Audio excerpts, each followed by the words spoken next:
I'm the Artistic Director of Milwaukee Rep, and I want to welcome you tonight and also congratulate you on making history and being in attendance for the first night of the first ever National Veterans Theatre Festival.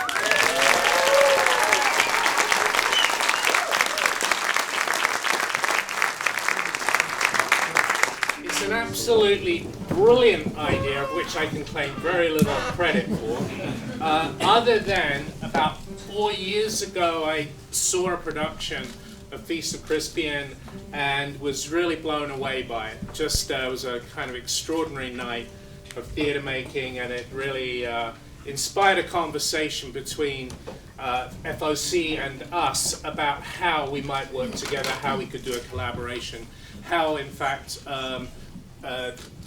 we might work together and Feast of Crispian would become a company in residence at Milwaukee Rep, and I'm glad to say that happened. And I hope it's the start of many collaborations. And from that spurned the idea for the festival, which I think is extraordinary, and having this group of people here over the next few days is just quite wonderful. So I hope you have an amazing evening. I'm inspired by what I know you're going to see tonight. And at this point, I'm going to hand over to Nick Bernstein from Feast of Crispian.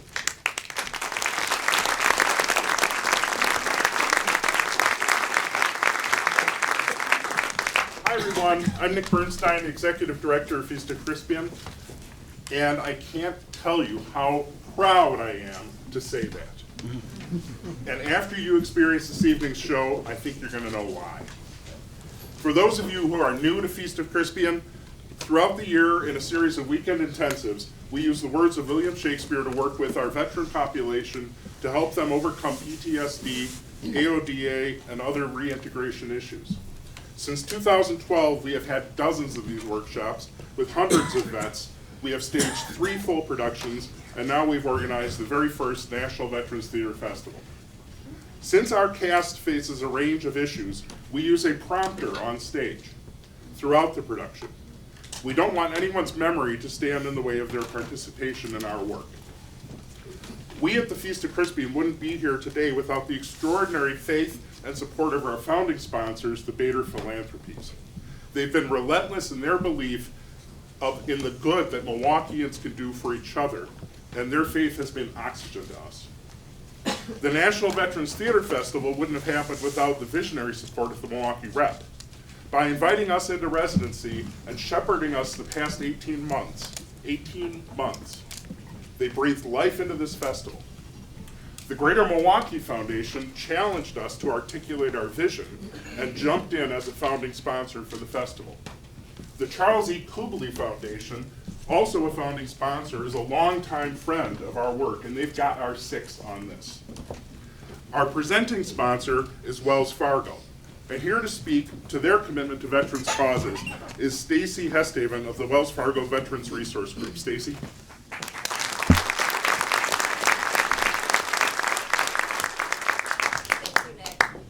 Fargo is honored to be the presenting sponsor for the first ever National Veterans Theatre Festival. And as the chair of the Wells Fargo Veterans Team Member Network, I'm honored and proud to be here with you all as we honor our veterans and their commitment to the performing arts. And while Wells Fargo has always had a commitment to supporting our veterans, in 2012 we put together the Military and Veteran Affairs Program. And a part of that commitment is how we have donated 350 homes across all 50 states to veterans. We have hired more than 10,800 veterans, and we participated in more than 1,300 job fairs. We also have donated more than $130 million to military and veteran nonprofit organizations. And we're just really proud that we get to be a part of this event. Honor the veterans that are committed to the performing art and committed to serving our country. So thank you all so much. We're really happy to be a part of this and enjoy the show.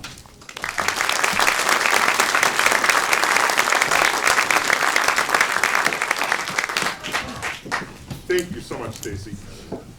The Wisconsin Veterans Chamber of Commerce is like a brother to us, and their support for the festival is manifest. Individuals like Maxine Wishner and Bob Balderson sustain us with their continuing support. The Lowlands group of restaurants literally sustain us with their gift of food for our veterans during this festival and beyond. Waterstone Bank has been a supporting sponsor of our veterans' logistics, providing gas and transportation and such for some time now. The USO, Safe House Restaurants, Float Milwaukee, and Bowls similarly have stepped up to help us make this all happen. Lastly, no organization can succeed without a supportive board of directors and a great staff. And so I'm going to take a moment to thank them. And I'd like to ask any of our directors in attendance to please stand. Oh, come on now. I know some of you are.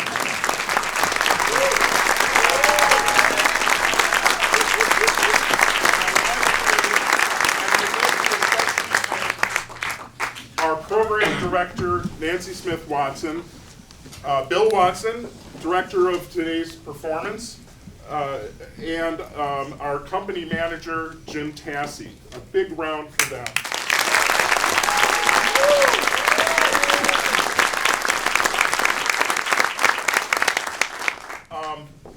Also, this is a festival, and I'd like to thank our partners in this festival.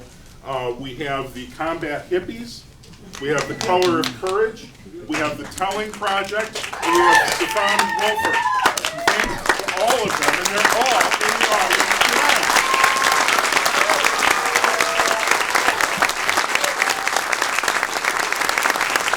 Now, over the next 3 days, you have an opportunity to see all of these acts that have traveled from all over the country to come here. Tickets are available, so please come back tomorrow night, Saturday afternoon, Saturday night, Sunday afternoon. It's 4 more shows. It's not just Feast of Crispian. Now, on a serious matter, the subject of these performances is war, and we treat the subject frankly. Please be aware that there may be loud and sudden recorded sounds of war. The language is graphic and specific. If you find all of this a bit too much, we'll have counselors on hand for you to consult with. Please wave, counselors. Thank you. On a personal note, I spent a half an hour in rehearsal of this show that you're about to see, and I have a warning for you. If you have a beating heart, it will be touched by the stories you are about to hear. That's okay, it's how you know you're human. This performance is 2 acts with a 15-minute intermission. After the show will be a talk back, so please stay for that opportunity to share with our veteran cast. And with that, I give you the show.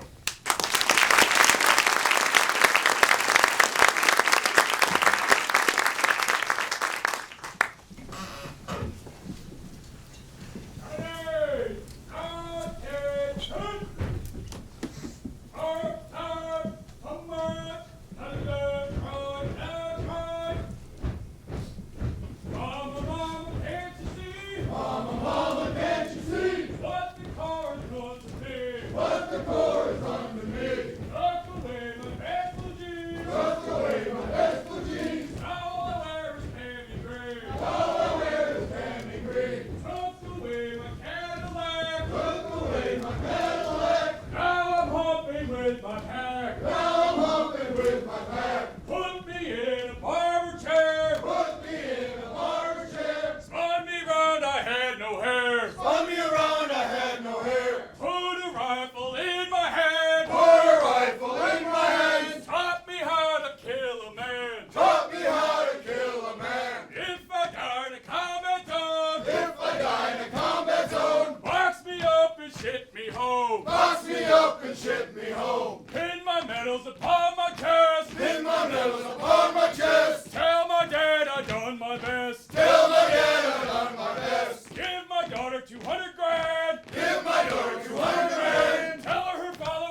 outlives this day and comes safe home will stand a tiptoe when the day is named. And rouse him at the name of Crispian. He that shall live this day and see old age will yearly on the vigil feast his neighbors. And say, today is St. Crispian's. Then will he strip his sleeve and show his scars and say, these wounds I had on Christmas Day. Old men forget, yet all shall be forgot. But he'll remember with advantages what feats he did that day. This story shall the good man teach his son. And Crispian shall ne'er go by from this day to the ending of the world. But we in it shall be remembered. We few, we happy few, we band of brothers. For he today who sheds his blood with me shall be my brother. Be he ne'er so vile, this day will gentle his condition. And the gentlemen in England now abed shall think themselves accursed they are not here. And hold their manhoods cheap, that anyone speaks, that they were not there, that fought with us upon St. Crispin's Day. Yeah!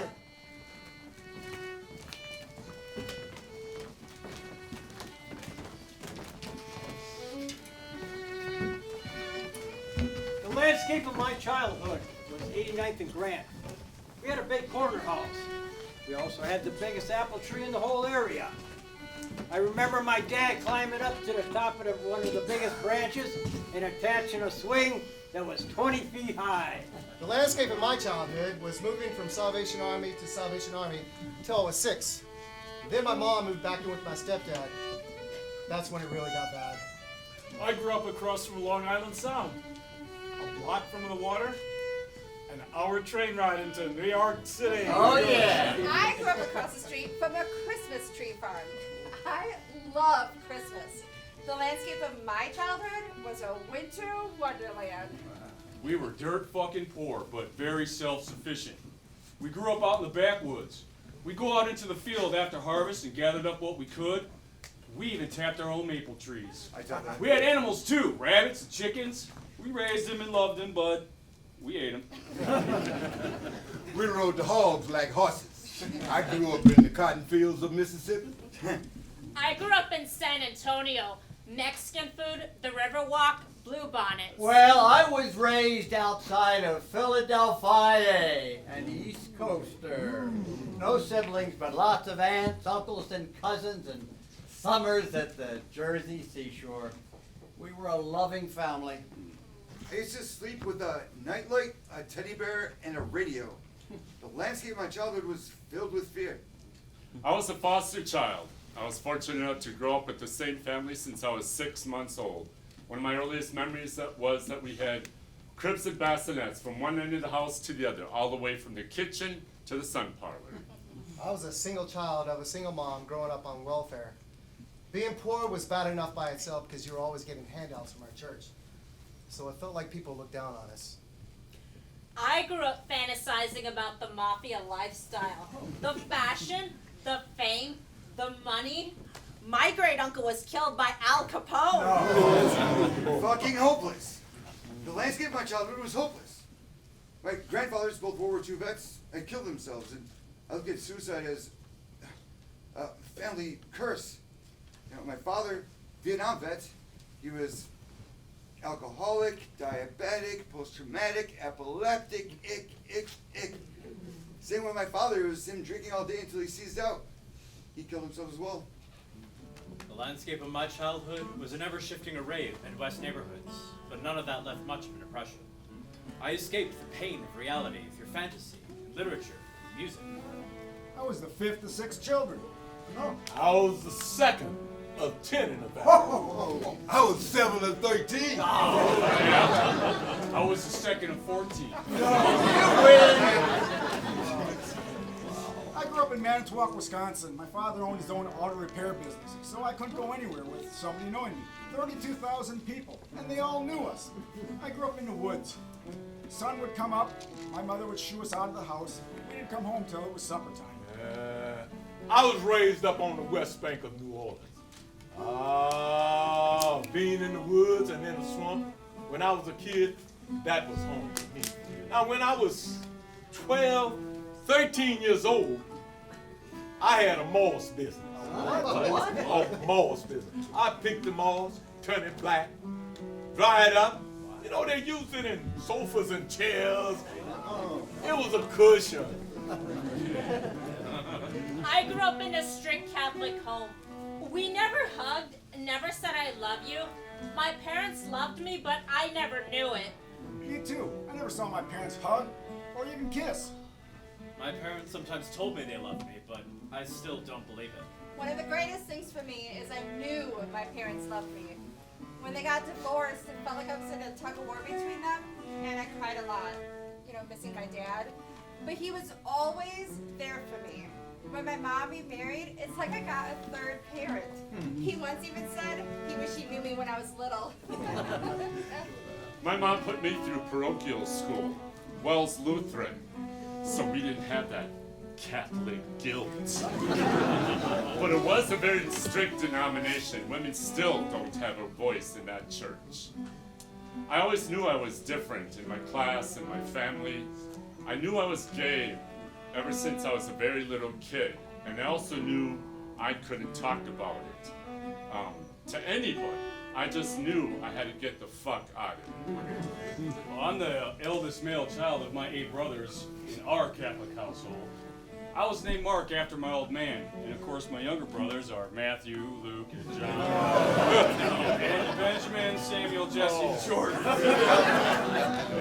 You know, I had some pretty big shoes to fill when my parents got divorced, and of course I didn't have jack shit for social life after that, but it was a smooth transition going to having my brothers as my platoon to having a platoon of Marines. My mother's family was Puerto Rican, my father was Russian, and I was a translator. My great aunt would tell me what groceries we needed in Spanish, and I told my dad in Russian. He died when I was 3. The landscape of my childhood was a world of women. In my neighborhood, we could stay out until the streetlights came on in the summertime, playing red light, green light, riding our bikes all over the neighborhood. Shoot. The landscape of my childhood was kid heaven. My mother died when I was 15. I had to get a job to help support my family. I never got to be a little boy. My mom died when I was 18. She was sick with brain cancer for many years. You know, the healthiest I remember her was when we were going to get that Christmas tree. I was 16 when my mom died. She baked and sold apple pies and fresh bread to support us. The smell of freshly baked bread takes me back. My father was a strict disciplinarian. I got lots of whippings with the belt. Now, he loved me. And the whippings were the way he showed me he loved me, by keeping me straight. The landscape of my childhood was strict. I grew up mostly in the city with my mom and 3 sisters, but I also spent time exploring my grandparents' woods, but only during the daytime. They told me it was more dangerous in the city at night, but I knew better because I watched TV. I was a mixed up little kid sometimes. I didn't know the difference between being black or white, but the others did, and they let me know.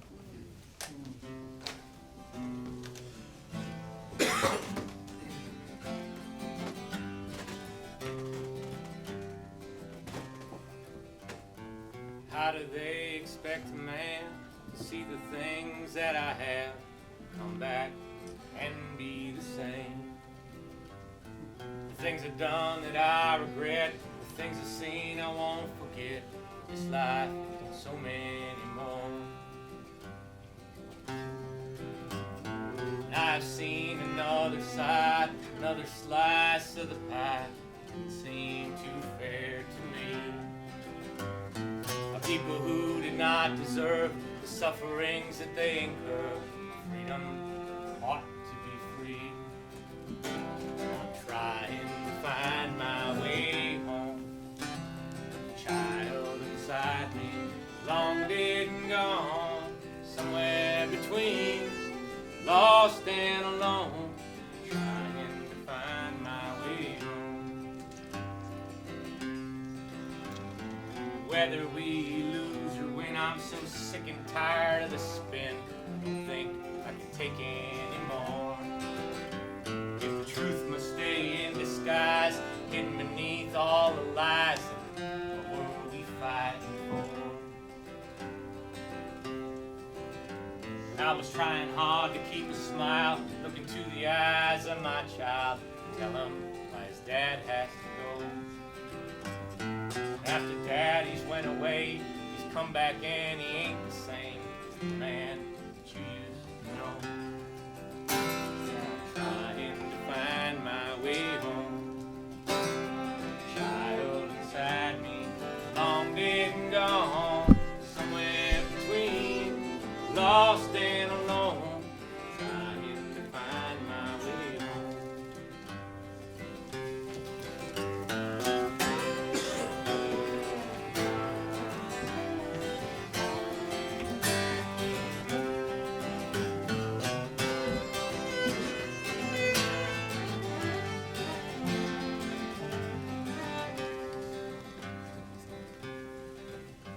Now I'm sitting here with time to kill, staring out my windowsill, trying so hard to forget the time I may forgive myself.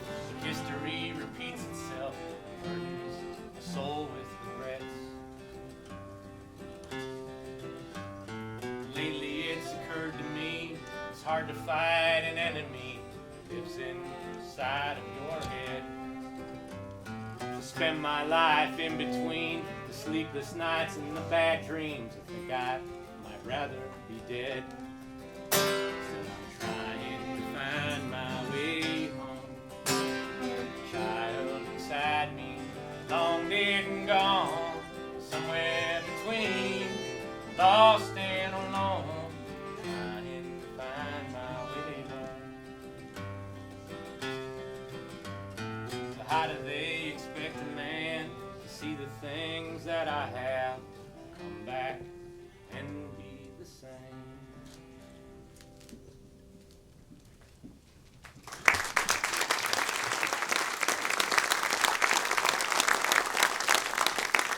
Joining the Scottish Army National Guard in 2003. My roommate's my best friend. He had killed himself, and I thought if I was going to die, I wanted to make it worthwhile. So swearing in was really me starting my suicide note to my children. But I do remember coming back and asking my boys what they thought about Dad being G.I. Joe, and they turned into little soldier boys. They cleaned their room and stand ready for inspection every day when I got home outside their door. It was the Navy for me. Ah. Yeah. My dad and all his brothers and sister were in the Navy, World War II vets, so I joined. I joined on a Tuesday, and the recruiter said, "When do you want to go?" I said, "As soon as possible." He said, "Stay drunk. Come back on Friday." It was the Navy for me, too. I wanted to see the world, and I wanted to fly planes. They told me, "Oh yeah, aviation support. You'll get to go up in those planes." I was a naive 17-year-old. I signed up the summer before senior year of high school. 3 days after graduation, I was in basic training. That was the wisest decision I ever made. The Navy made a man of me. I joined the Navy to see the world, and what did I see? I saw the sea. I was an only child, immature, you know, the littlest kid in the class, never really fitting in. I didn't have girlfriends. I was a gymnast in high school, and the coach said he could get me an appointment to West Point. I thought, wow, that would make me popular, you know, get the girls. So I said yes and got an appointment to West Point. Yeah. I went to West Point to be somebody, be popular. I didn't get the girls, but did get a $50,000 education, shoved up my ass 1 nickel at a time. I just want to be in a band! What? Yeah. When I was getting out of high school, the military was the last thing on my mind. I was in a band, jazz band. I saw James Brown with Bob Hope and the USO on Channel 18, and I thought, that's what I want to be. But it was Vietnam, right? We had the draft. My draft number was 113. My recruiter said, sure, just tell him when you get to basic. I was like, yeah, I want to be a trumpet player in the Air Force Band. So in basic, they told me that I couldn't audition until I got to my duty station. When I got to after basic, they sent me to tech school. I said, I want to audition for the band. This isn't your duty station. This is tech school. This is training. So after I got to my duty station in Okinawa, I raised my hand and I said, I'm supposed to be in the band. My SEAL looked at me and said, who the fuck told you you could be in the band? I said, my recruiter? He just laughed and walked out of the room. There is no Air Force Band in Japan. I just wanted to be in the band, man.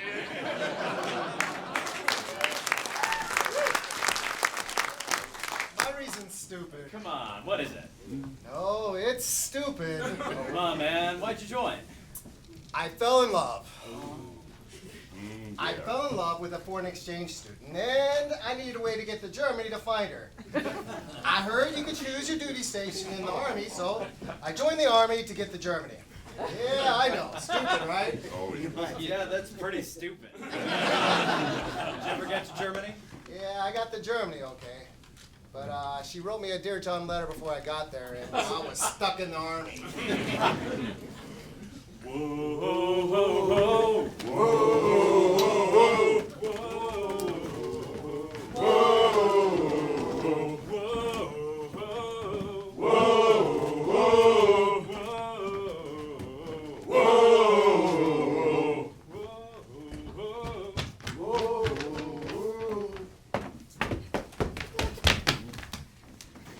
I will proclaim thee, Angelo. Look for it. With an outstretched throat, I'll tell the world aloud what man thou art. I signed my paperwork at the recruiting office, and the recruiter offered to give me a ride to MEPS, the processing station. So we stopped by at his house to get some paperwork that he forgot, and he invited me in for a soda. He opened the door for me. I walked in, and he closed the door behind me, and... I will proclaim thee, Angelo. Look for it. Who will believe thee, Isabel? Afterward, I had bruises from his hands around my throat. Not enough to make anyone ask about them, but enough for me to remember every time I looked in the mirror. My unsoiled name, the austereness of my life. He said he'd make my life a living hell if I ever told anyone. My vouch against you, and my place in the state will so your accusation overweigh that you shall stifle in your own report and smell of calumny. My recruiter raped me in his apartment. Say what you can. My false, or ways you're true. To whom should I complain? Did I tell this? Who would believe me? Oh, perilous mouths that bear in them one and the self-same tongue, either of condemnation or of proof. Bidding the law makes curtsy to their will, hooking both right and wrong to the appetite, to follow as it draws. Say what you can. My false, or ways you're true. That was my first taste of military life. But I still went in and I raised my hand. Army, April 15th, 1999. Company! Attack! Hut! Oh! Peace! United States Navy, November of '72. United States Marine Corps, 1969.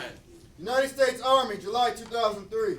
United States Navy, June 1960. Scottish Army National Guard, May 12, 2003. United States Navy, 11 June, 1991. United States Army, July 1993. U.S. Army, 3 June, 1964. U.S. Air Force, 30 July, 1982. U.S. Army, 1 August 1978. U.S. Coast Guard, November 2005. United States Marine Corps, June 1999. U.S. Army, 1966. U.S. Navy, 26 September 2006. Company, attention! Mark time march. Left. Superhero, that was me. Superhero, that was me. Saving our democracy. Saving our democracy. Got my weapon in my hand. Got my weapon in my hand. Fucking up the Taliban. Fucking up the Taliban. Bruised and bloodied in my shame. You take my voice, say I'm to blame. Tell me that I must not tell. You'll make my life a living hell. Let's go, fuckers! To the rear, face. Mark time march. Left.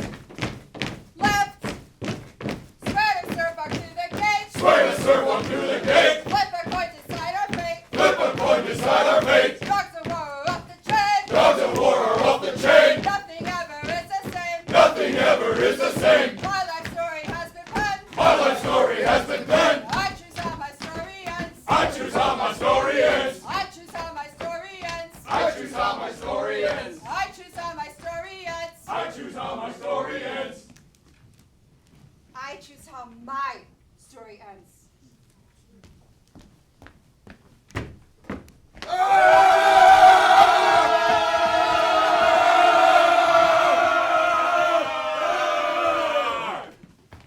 We came all the way from California on the same plane.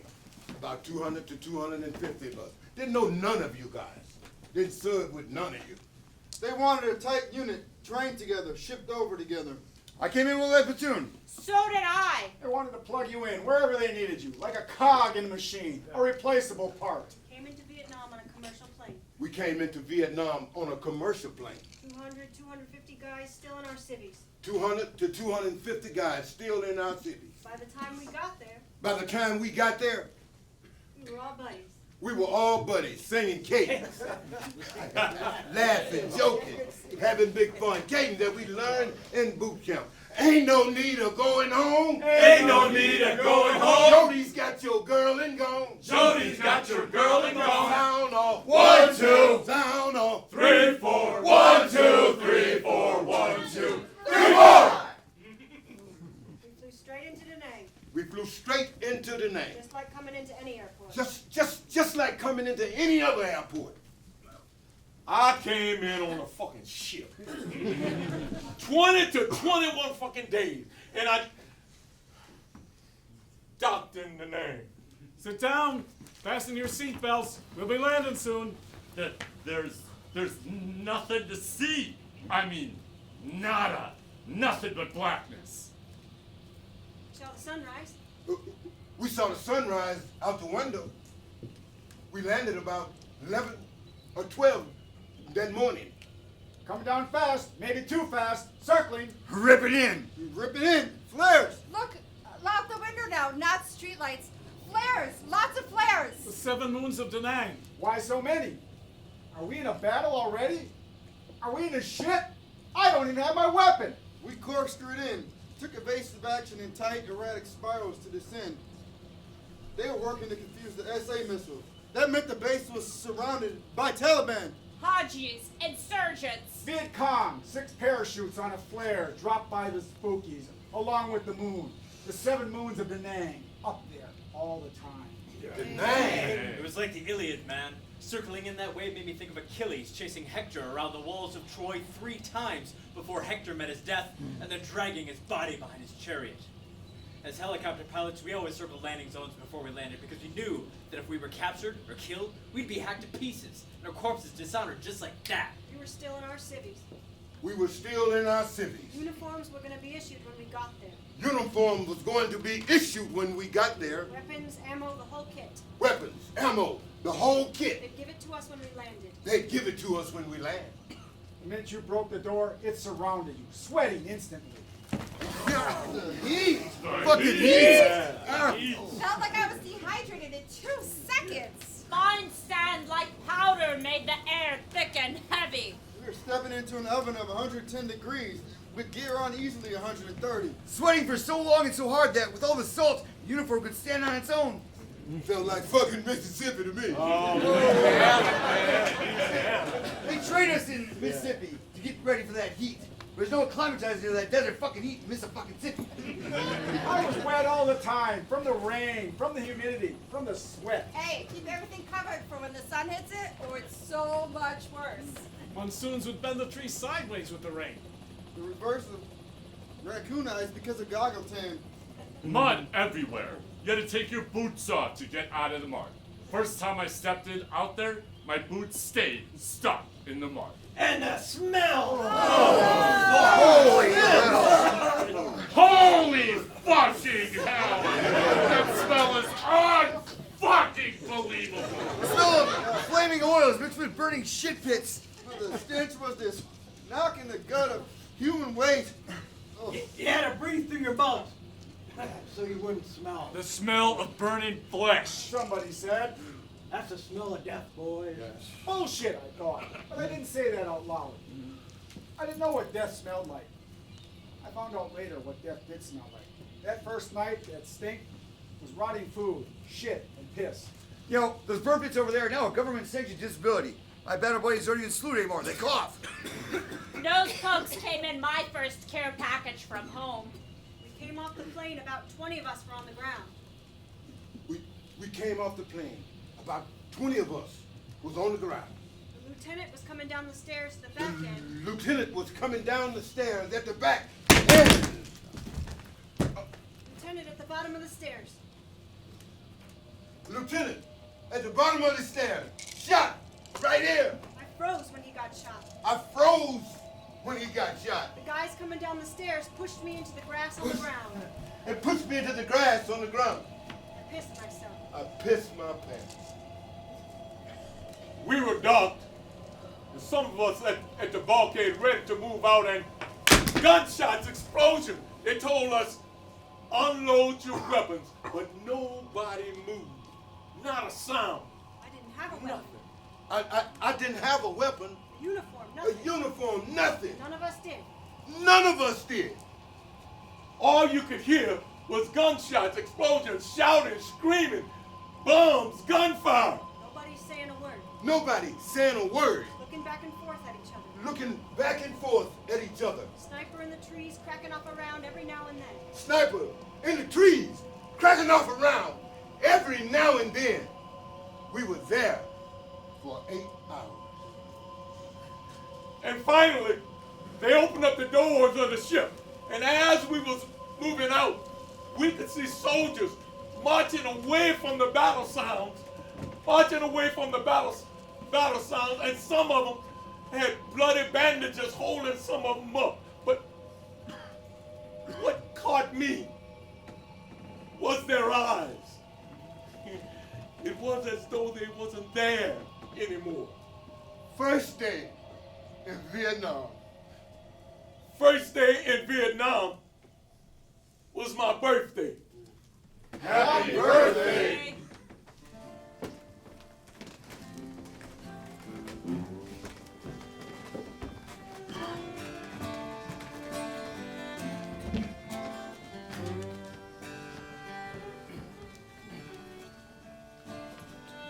Now, entertain conjecture of a time when creeping murmur and the pouring dark fills the wide vessel of the universe. From camp to camp, through the foul womb of night, the hum of either army stilly sounds, but the fixed sentinels almost receive the secret whispers of each other's watch. Fire answers fire, and through their paly flames each battle sees the other's umbered face. Steed threatens steed, and high in boastful neighs, piercing the night's dull ear. And from the tents, the armorers accomplishing the nights, with busy hammers closing rivets up, give dreadful note of preparation. The country cocks do crow, the clocks do toll, and the third hour of drowsy morning name. The poor condemned English, like sacrifices by their watchful fires, sit patiently and inly ruminate the morning's danger. Oh, now, who will behold the royal captain of this ruined band, walking from watch to watch from tent to tent, for forth he goes and visits all his host, bids them good morrow with a modest smile, and calls them brothers, friends, and countrymen. Upon his royal face there is no note how dread an army hath enrounded him, nor doth he dedicate one jot of color into the weary and all-watched night, but freshly looks and overbears a taint with cheerful semblance and sweet majesty, that every wretch pining and pale before, beholding him, plucks comfort from his looks. A largesse universal like the sun, his liberal eye doth give to every one, thawing cold fear, that mean and gentle all behold, as may unworthiness define, a little touch of Harry in the night. Brother John Bates, is that not the morning which breaks yonder? I think it be. We have no great desire to see the beginning of it. We see yonder the break of day, but I think we shall not see the end of it. Who goes there? A friend. Under what captain serve you? Under Sir Thomas Erpingham. Oh, a good old commander and a fine gentleman. I pray you, what thinks he of our estate?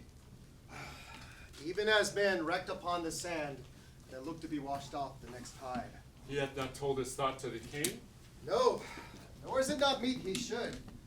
For I think the king is but a man as I am. The violet smells to him as it doth to me. The element shows to him as it doth to me. All his senses have but human conditions.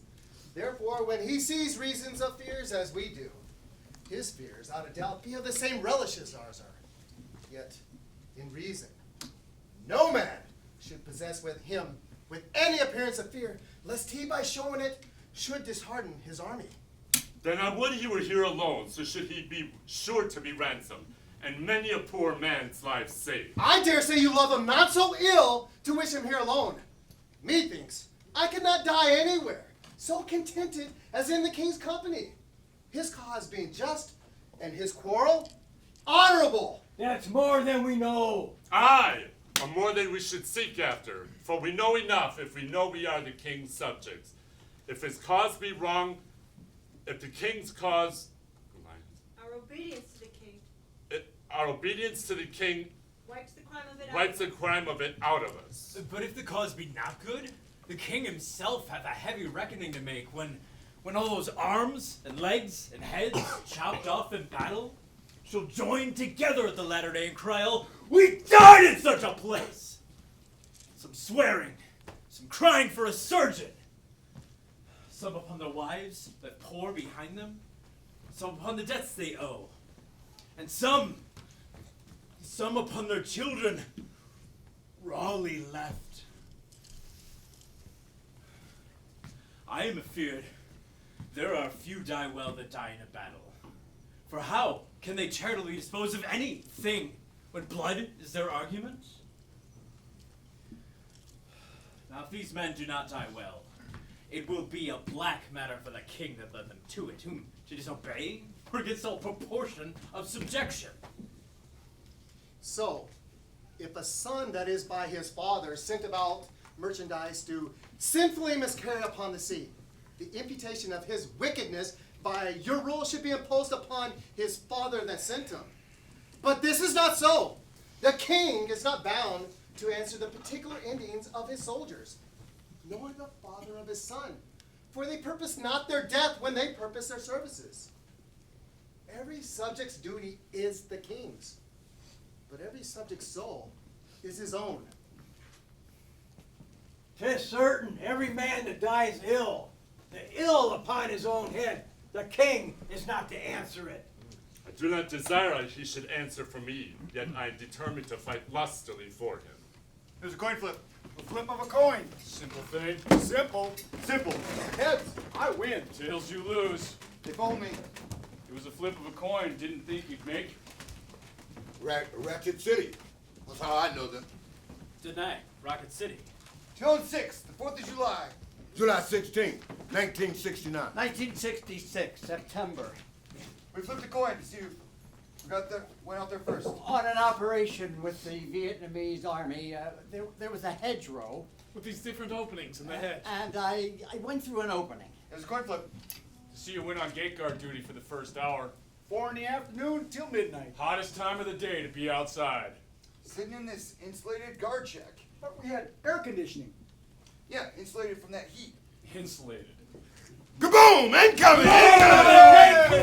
Once more unto the breach, dear friends, once more, or close the wall up with our English dead.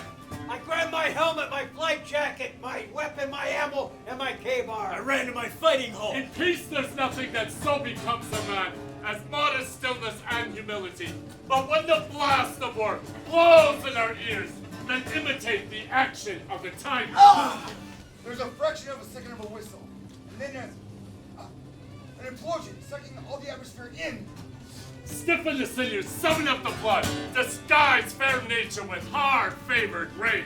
I was enveloped by the heat, the hottest air I've ever felt. Next thing I knew, I was flying through the air. I was flying through the air like a rag doll. Now set the teeth and stretch the nostril wide. Hold hard the breath, and bend up every spirit to its full height. I hit the ground hard! Hard! Hard! There I am. I'm on the ground. What the fuck is going on? First I was in the shed, now I'm on the ground outside! White flecks all around me. Oh, some kind of white stuff all over and around me. Specks of white stuff. Couldn't figure out what it was. I did not know I had white stuff in me. White flecks of insulation blown in my wounds, all on the ground and all around me.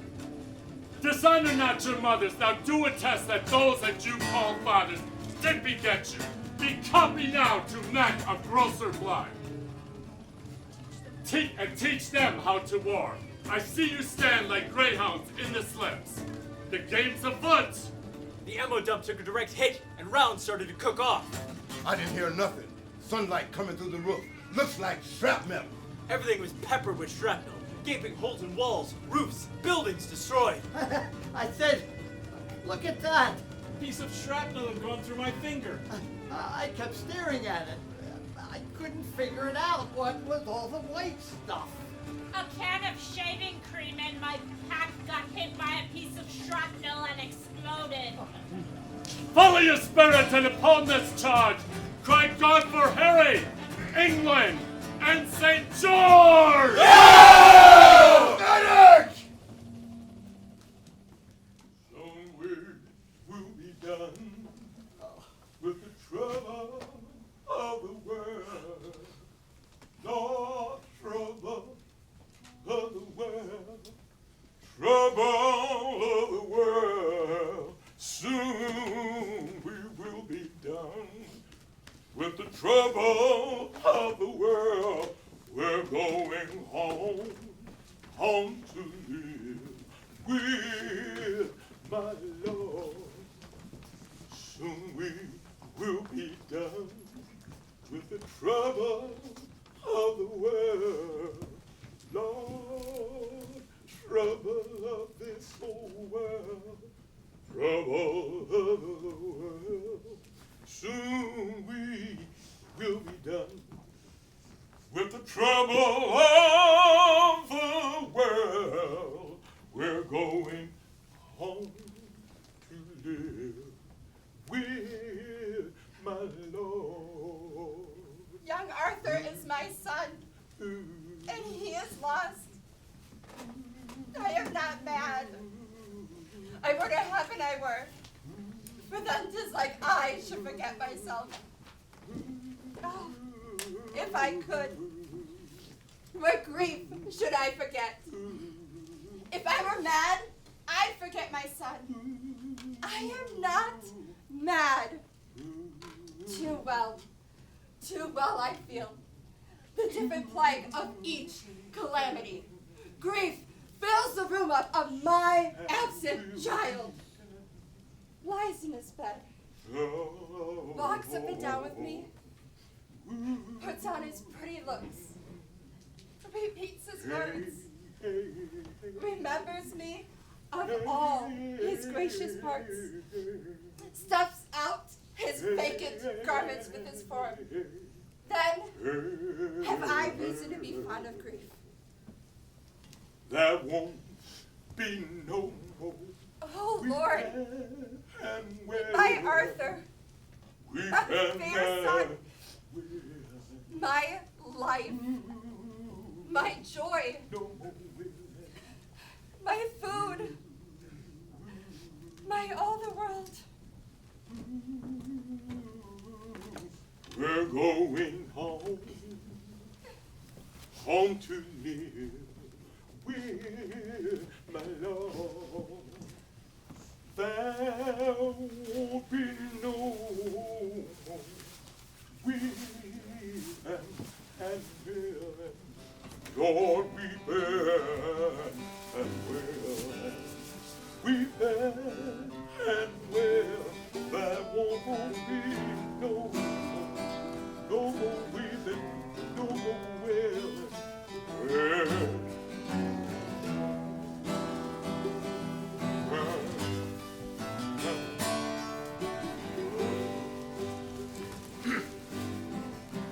Where do I find the words to explain everything about this war's profane? Day after day, it was more of the same.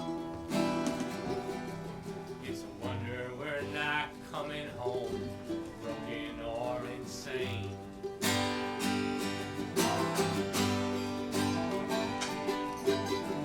I have to look into my best friend's mother's eyes, tell her I was there the day her baby boy died. Nobody could save him, no matter how we tried. On a list of things to do when I get home.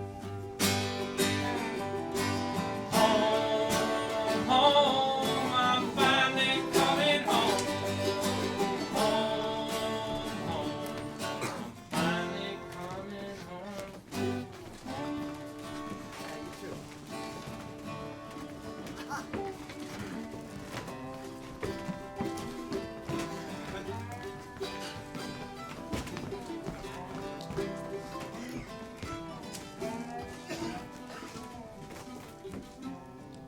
You aren't Tim, are you? Who did you think that I would be? Death! Are you Death? Why would you think that I'd be here? I've been trying to find that fucker all my life. Nope. I'm not deaf. This would be the time. I'd be remembered. Oh. But it's not your time. No.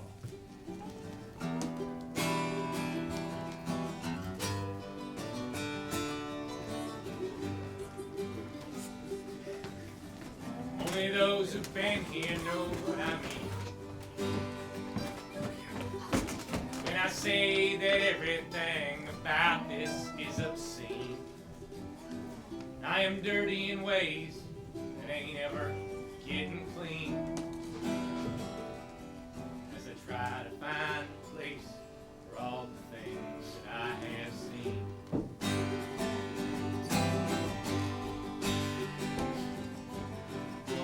How can I describe the smell? Day after day, we endured this living hell. Jokes that made us laugh that I never can tell. Anyone I know when I get home. Home, home, I'm finally coming home. Home, home, can't believe I'm finally coming home.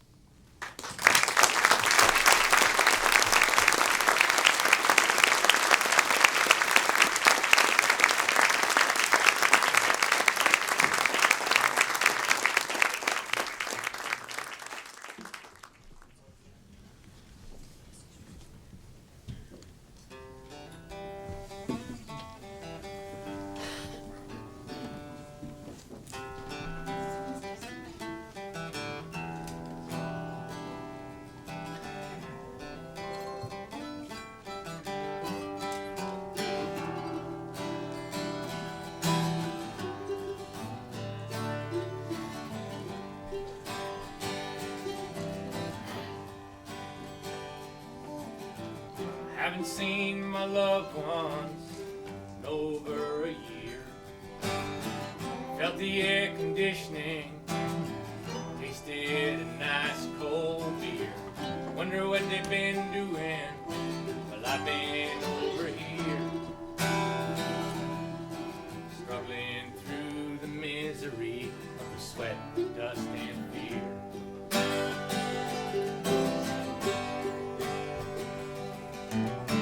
Suppose they're gonna ask me what I did in the war, how many people I killed, what I was fighting for. Lost count of the former, and of the latter I'm still not sure. What am I gonna say when I get home? Home, home, I'm finally going home. Home, home, I'm finally going home.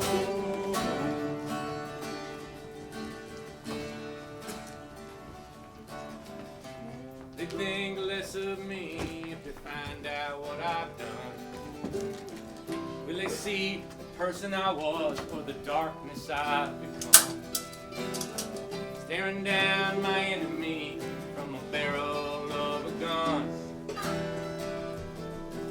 Day after day till eventually everything went numb.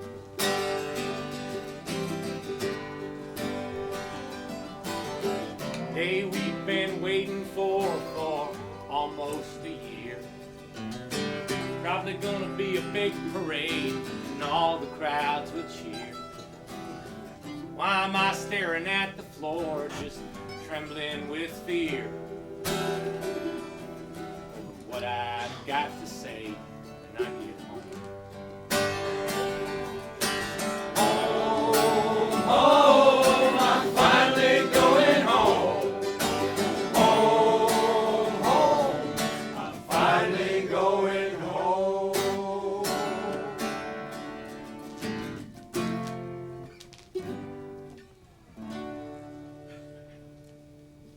Oh, my good lord.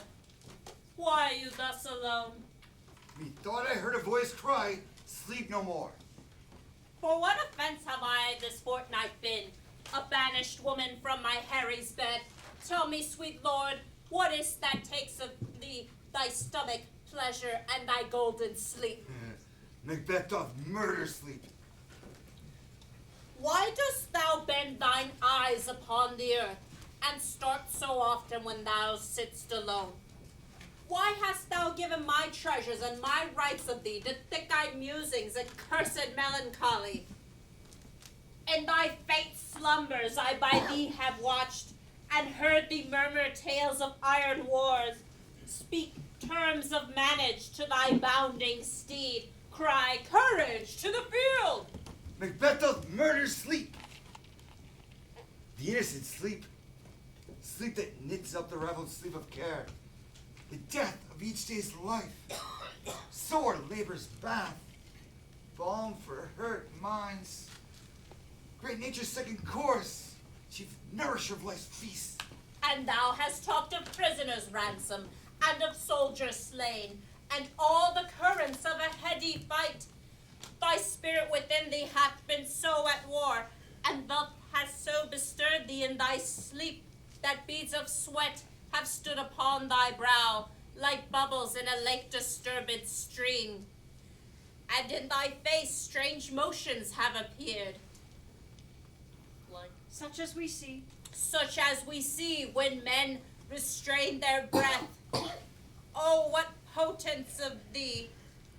Some heavy business hath my lord in hand. Some heavy business hath my lord in hand, and I must know it, else he loves me not. Macbeth shall sleep no more.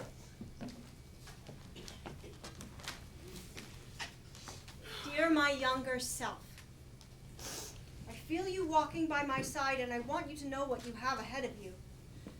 You will meet a soldier. He's kind and quietly strong. You'll open your heart and feel safe with him. He's a military man, a protector. You will marry him because he's kind, makes you feel safe, and you love him. Not long after, you will realize that up against the military, you are the other woman. You will be his mistress through most of your married life. Problems in your marriage, your family, weigh on you. Your soldier husband has service. Nothing comes before that. Your husband's captain calls to dress you down and commands you to be a good military wife. Do your duty, support your husband. Stop bothering him with non-military issues. You tell him bluntly where he can go because you're not under his command. For that, there may be consequences. You discover terms like PTSD and moral injury. There is help for him, but none for you. Because you are not actually military. You will always love the soldiers, help them, have an open heart for them, but not the institution, not the military. The circle that you do not belong to nor ever will. But you deserve to keep all that you fought for too. When people leave home, we say, safe travels, safe journey. Get home safe. But do soldiers ever really come home safe? You pray that he won't be too paralyzed or too hurt to rise to the occasion, to save our relationship, our lives. Hold on, my beautiful young girl. You are a force to be reckoned with. You are a phoenix. Maybe now we'll both finally come safe home. Hey, Love buddy. your 60-year-old self. Hey, buddy. You're not the only one hurting.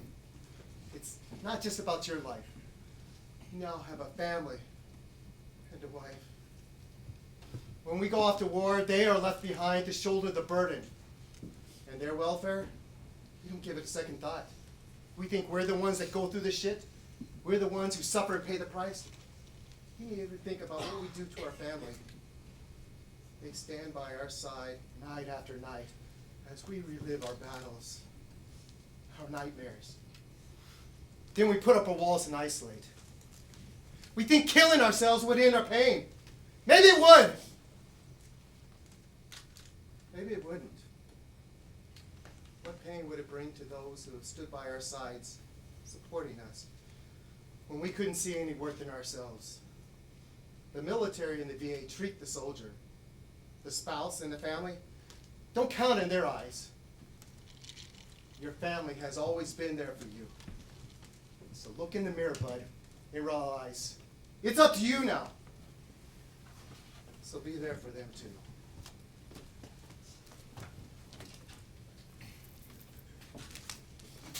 How's that feel? Oh, my brother. You have to continue to walk the path. The world have need of you. You have important work to do. And then you have to make it home. You have time to make it home.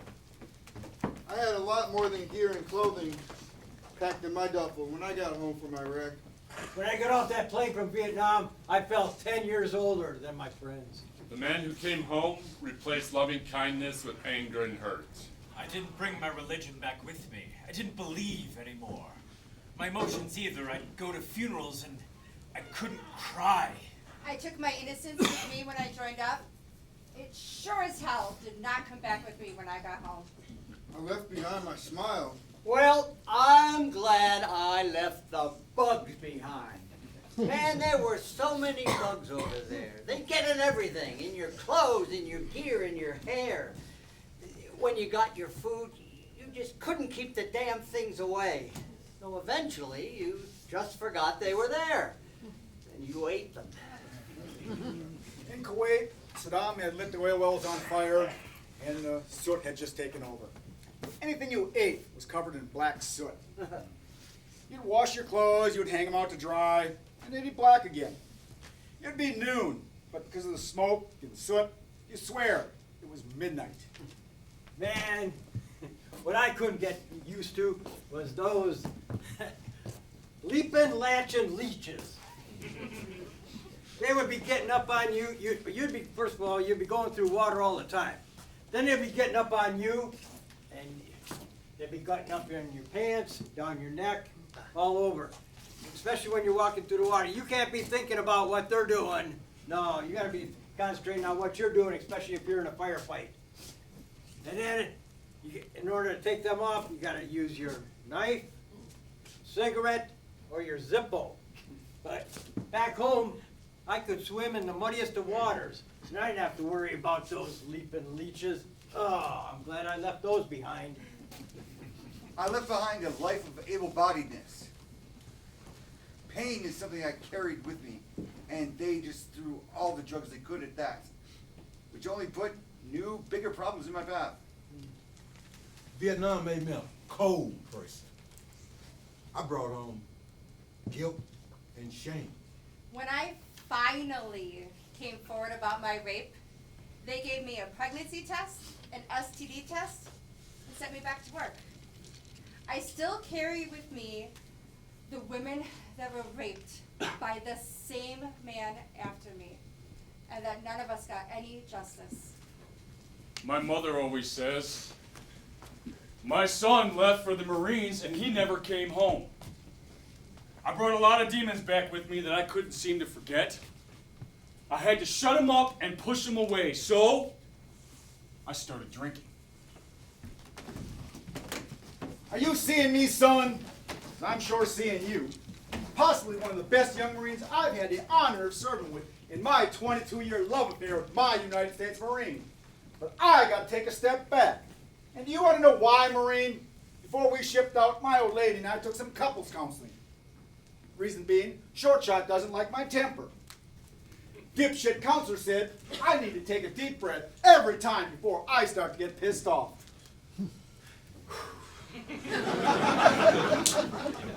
Sure as the shores of Tripoli, you are pissing me off in an ever-increasing order of magnitude. You are personally fucking up my United States Marines. And I gotta take another deep breath. This is you. This is you. Outstanding evaluation. Sergeant in 2.5 years. Straight, shaved, shorn, shit one sock, goddamn recruiting post of Marine. But let's scratch that turd a little further, and some proclivities come to the light of day. Do you like that word, proclivities, Marine? Heard some candy-ass S2 use it in a briefing a while back. Looked it up, decided to use it whenever I can, and boy does it fuck with the second lieutenant. This indicates you have a raging hard-on problem with alcohol, son. Every hit you take is because you're drunk and fucking up. Now, in the interest of brevity, look it up. And the fact that I'm fighting with the angel of anger, I'm going to overlook everything in here except what happened last weekend. How did the motherfucking planets contrive to align themselves to a place where you thought it was a good idea to get drunk and take a punch at the chaplain at the motherfucking limp dick morale building motherfucking beach volleyball game? And the chaplain's a goddamn Unitarian! What? You couldn't find the fucking Buddhist? Now, I gotta decide whether to call shit cancer drunk and fuck up or what I need to do to save your ass. Cause hear me out. Cause hear me, asshole! You have fallen as a Marine. You have fallen as a brother. And God roast my nuts in hell, you have fallen as a man. And that just pisses the fuck out of me because there's nothing I can do to save your ass. And as I see it, there's nothing you can do to save yourself. I gotta take a piss.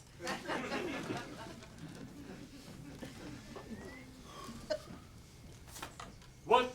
Are you hurt, Lieutenant? I passed all surgery. Mary, heaven forbid. Reputation. Reputation. Reputation! I've lost my reputation! I've lost the immortal part of myself, and what remains is bestial. My reputation, Iago! My reputation! As I am an honest man, I thought you received some bodily wound. There's more sense in that than reputation. Reputation is an idle and most false imposition, oft got without merit and lost without deserving. You have lost no reputation at all, unless you repute yourself such a loser. Drunk? And speak parrot? Oh, squabble? Swagger? Swear? Oh, thou invisible spirit of wine! If thou had no name to be known by, let us call thee devil! You are not well enough, how came you thus recovered? It had pleased the devil drunkenness to give place to the devil's wrath. One unperfectness shows me another, and makes me, frankly, despise myself. Come, you're too severe a moraler. As the time and place and the condition of this country stands, I could heartily wish this had not befallen. But since it is as it is, mend it for your own good. I'll ask him for my place again. He'll tell me I'm a drunkard. To be now a sensible man, by and by a fool, and at present a beast? It's strange. Every inordinate cup is unblessed, and its ingredient is a devil. Come, good wine is a good familiar creature, if it be well used. Exclaim no more against it. And good lieutenant, I think you think I love you. I have well approved it, sir. I drunk.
Standing on the branch of a tree in the park with a noose around my neck, and that same recording going over in my head.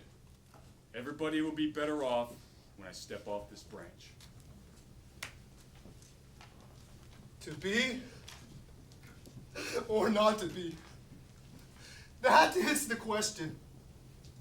Whether 'tis nobler in the mind to suffer the slings and arrows of outrageous fortune, or to take arms against a sea of troubles, and by opposing in them, to die, to sleep no more, and by a sleep to say we in the heartache and the thousand natural shocks that flesh is heir to. 'Tis a consolation devoutly to be wished. To die. And then the school bell rang, and the sounds of kids laughing and shouting just washed over me and filled the air. I can't do it. I don't want some kid to find me hanging from a tree. I can't do that to a child. To sleep, perchance, the dream. Aye, there's the rub. For in that sleep of death, what dreams may come when we have shuffled off this mortal coil, must give us pause. It just stopped me. A took the noose off my neck and got off the branch, I'd wait till dark. That would be better. Find a bench, sit and wait, to wait until dark. There's the respect that makes calamity of so long life. My pager goes off. It's my wife. For who would bear the whips and scorns of time? The oppressor's wrong, the proud man's contumely. The pangs, despised love, the law's delay. I see a squad car drive by, so I get up and I go back to the park. The insolence of office, and the spurns that patient merit of the unworthy takes, when he himself might his quietest make with a bare bargain. And I see a second squad car drive by, and I'm thinking, what the fuck is going on? Did she call somebody? Did she say something? Who would Bartle spare to grunt and sweat under a weary life? I'm freaking out. So I get up and I go back to the park. I quicken my pace, but not too fast. I don't want to look suspicious, but I'm thinking, if I make it to the dam, I can throw myself off there.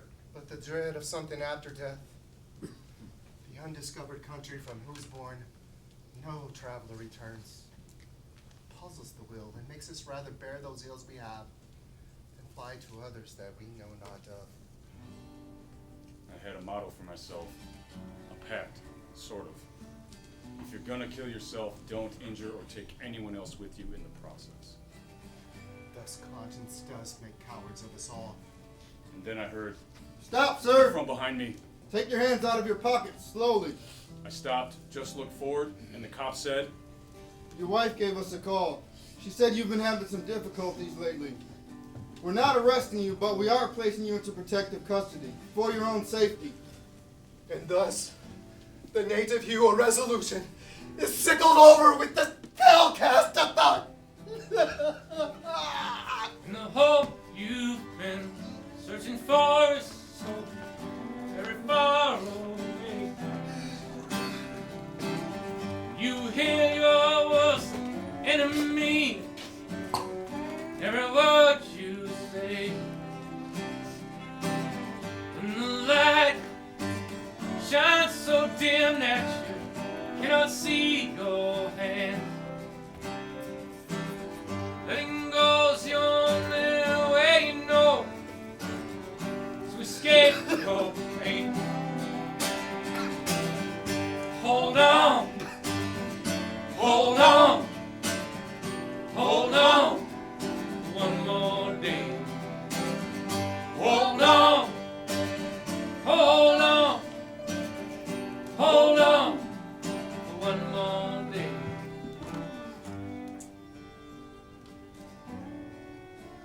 Are you dead? No. No, brother. I know something about that. This is not your time. You're gonna do great things. You're gonna touch and affect people, brother. So hold on. Hold on.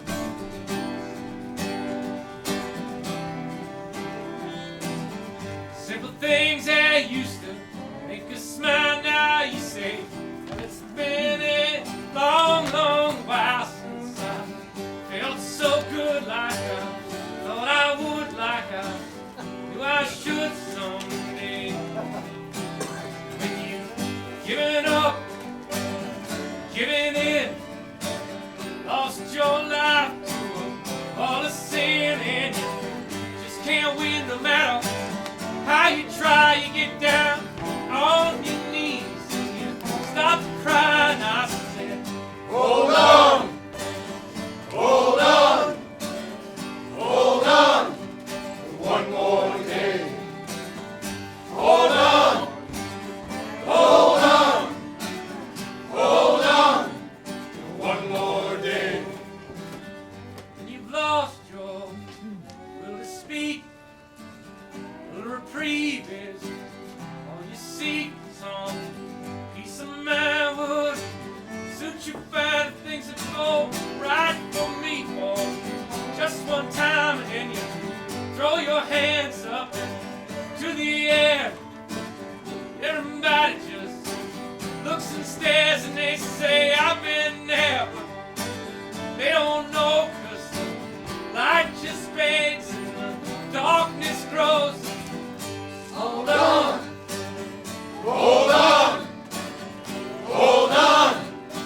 one more day.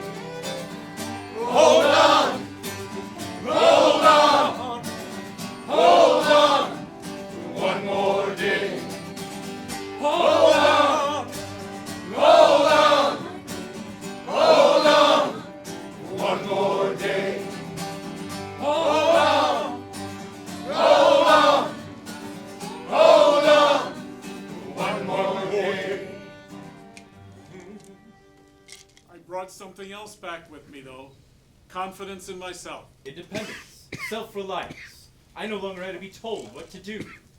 I brought home the ability to survive no matter what the conditions. The Army gave me discipline to do the best job possible. I'm proud that I joined the service. I paid my country back. I grew up poor, on assistance, and I paid my country back on its taxes. I still carry the trauma, the hurt, the grief and sorrow, but I get out of bed now. I meet the day. I'm there for my children. I carry that girl with me. I carry her with me. I carry him with me. I don't remember her name. I never knew his name. I didn't know her name. I went through a door. We were clearing a building. I heard her crying. I came around the corner, and there he is, going at it, with a girl, a Kuwaiti girl, maybe 15 or 16. One of ours, a tank commander from another platoon. What the fuck? Get off her! Get off her, you son of a bitch! I pulled my bayonet and put it to his throat. Get the hell off of her! He's not listening. I held it there till she was safely out of the room. He's cussing and yelling at me. He's cussing and yelling at me. What the fuck is the problem, asshole? What the fuck? He's asking me what the fuck? He just gave this girl a death sentence in this culture. We're going to the first sergeant. Are you calmed down enough for me to put my bayonet away? I put my bayonet away. He jumps me from behind. We're in an all-out brawl. I flip him off my back and I pull my Beretta. Stand up and act like a fucking NCO! A minute goes by. I ask him again if he's calmed down. Yeah. I said, I trusted you as a line. As an NCO. I trusted you as an NCO. Holstered my Beretta. I holster my Beretta. Walked toward the door and he jumped me again. I walk towards the door. He jumps me again. We're in an all-out brawl. I said, I wanted him to pay the price. I wanted him to pay the price. I have my hands around his throat. I want to kill this motherfucker. Just then Juan and Craig pull me off him. I still carry that girl with me. I hold him in my arms all the time. We go out. Evening's coming on. 3 in the front, 3 in the back. 3 in the front, 3 in the back. 2 in the middle. 2 in the middle. Squad leader and the radio guy. Squad leader and the radio guy. Booby trap. Booby trap. Grenades with wire across the road. Grenades with wires across the road. He trips that wire. He trips that wire. It's right up under him. It's right up under him. I'm behind him. I'm behind him. I run to him and he say, I run to him and he said, Don't let me die. Don't let me die here. I hear the chopper. It's coming. Don't you hear it? hold him in my arms. I hold him in my arms. He's bleeding out. His legs are gone. He's bleeding out. His legs are gone. He was dead. He was dead. I closed his eyes and I rocked him. I closed his eyes and I rocked him. I held him and I rocked him. I held him and I rocked him.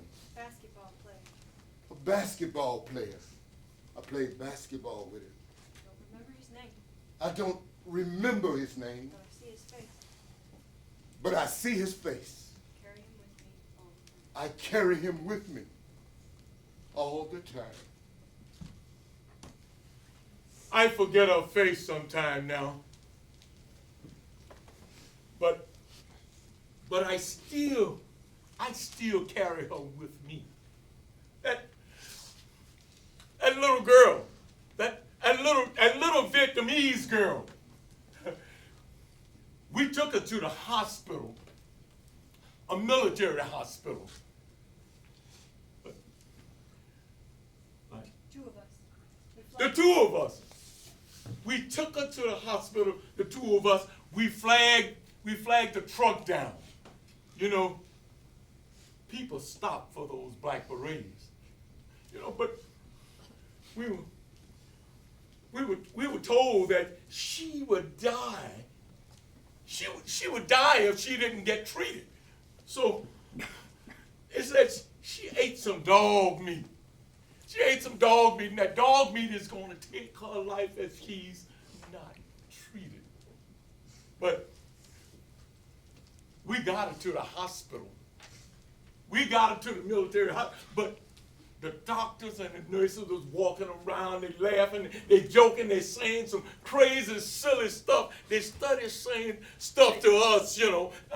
Take her somewhere else. It's not our problem. This is a military hospital.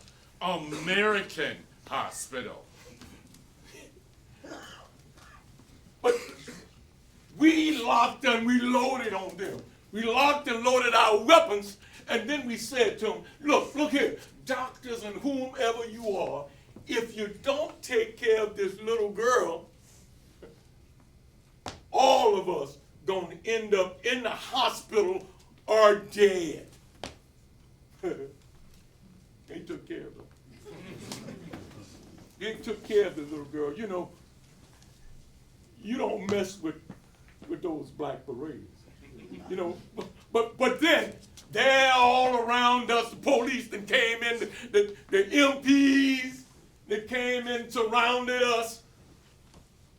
But then we stood our ground for the MP. We stood our ground, but then our captain came in and he said, "You can't do anything here. You let my men go." Then he said to us, "Did you plan what you were going to do?" "Yes, Captain." "Did it turn out like you planned it?" "Yes, Captain." "Then let's go." Yeah. That didn't come up no more. It didn't come up no more because those berets and the license for those berets, you don't mess with that. We did what we wanted to do. We did what we had to do, and we did exactly what we wanted to do at that time. But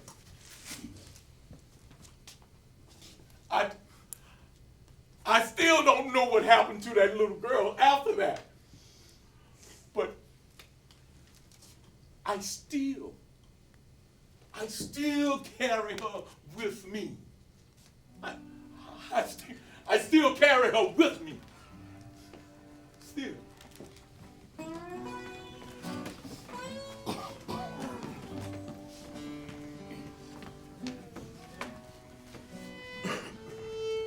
Staff Sergeant Gene Ramirez. Staff Sergeant Douglas Bull. Jamie Cheeks Kutcher. Corporal Edward Messer. Sergeant Sean Cassidy. Lance Corporal Jeremiah Collins. Sergeant James Corbin. Captain David L. Ramsey. Captain Bradley Schultz. Coming in, attack, present, out, out. Ashley May, my 5-year-old daughter.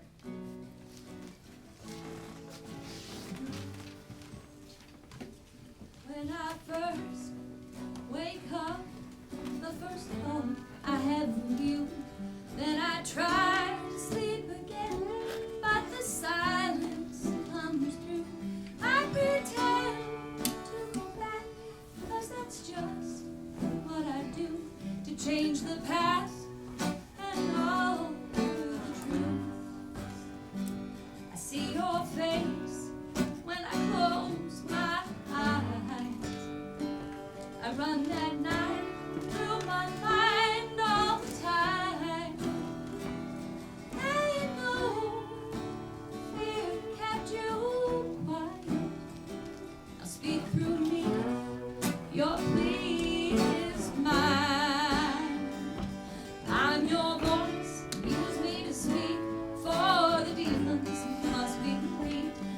I'm your voice, and I stay strong. I'm your voice, I fight through the grief to give your testimony. I'm your voice, and I'll always be.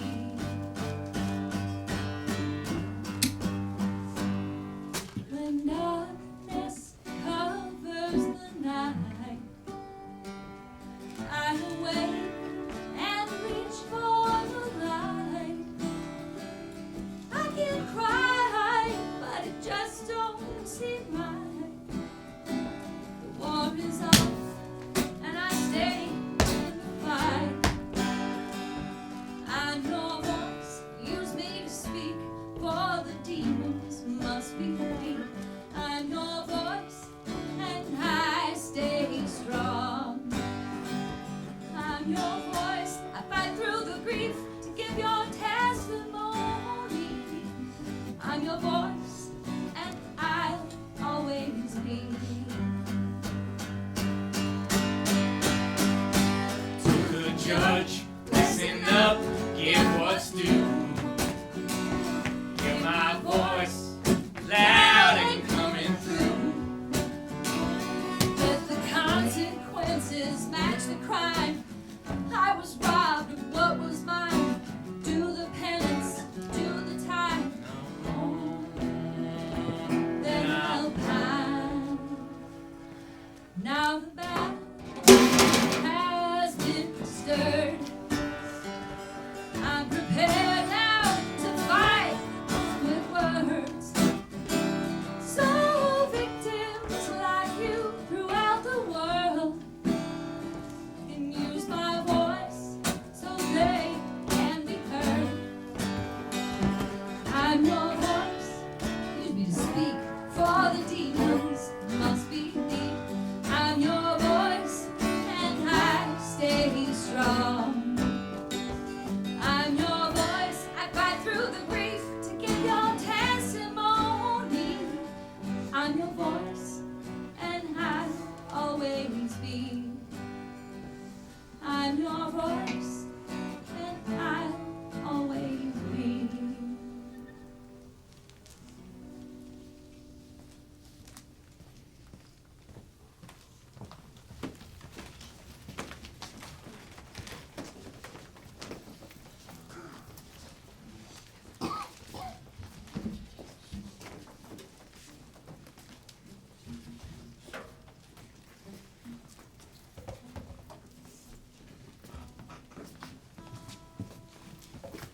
Fourth of July is always a bitch.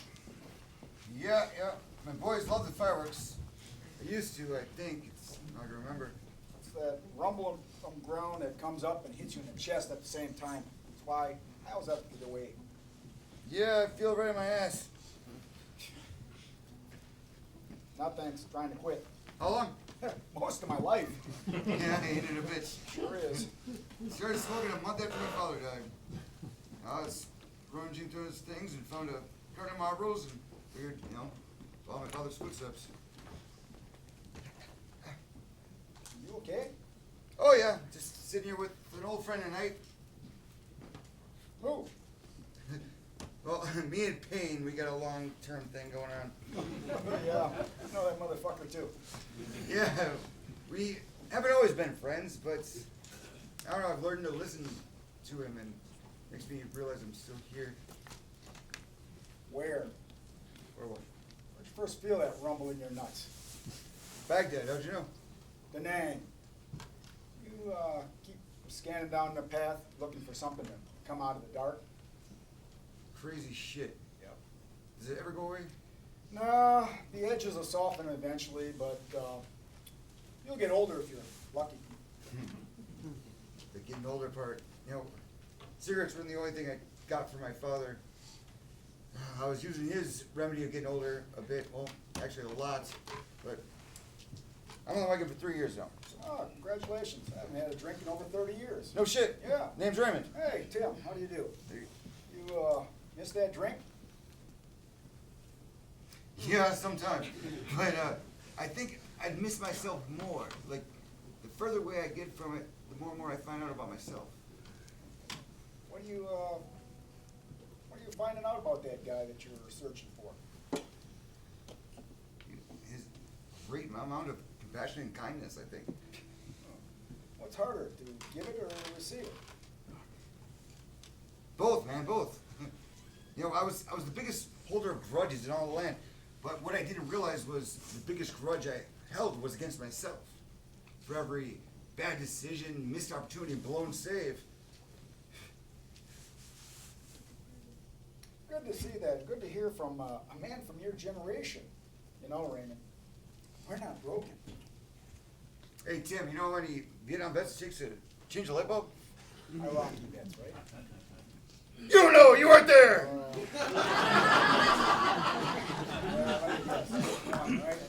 He holds the bulb and the world revolves around him. Yeah, that's Iraqi vets. Different times, different country, man. Tim, it's extremely serendipitous that we meet tonight. Why? Why is that, Raymond? Because I'm celebrating my 13-year alive day.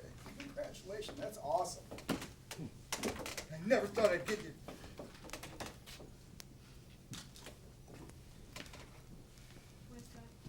Why is that, Raymond? Suicide has followed my entire existence. My father went out that way, and when I found the cigarettes, I figured, hell, why not? Laying that first cigarette, that was my first suicide. Signing up for the Army, that was my 5th. My father would have loved to see his grandchildren. 2 boys. And they don't have a grandfather. So I'm gonna make that family tradition fucking stop. I'm trying to make other people stop for that too, because we gotta stick around for all of it. Fucking all of it, man. And I will make this stop on my fucking watch. Except I can't seem to stop the cigarettes. You know, Raymond, it wasn't your time 13 years ago. You still have some important work to do. You're a needed soul, my friend. And you know what I think? I think you're going to be around to be and become an old fellow, just like me.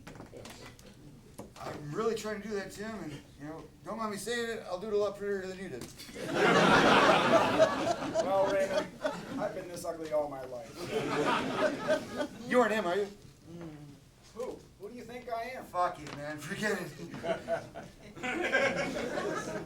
Well, Raymond, it looks like the fireworks are over, so I'm going to see you next 4th of July, right here. Copy that, brother. I'll be here.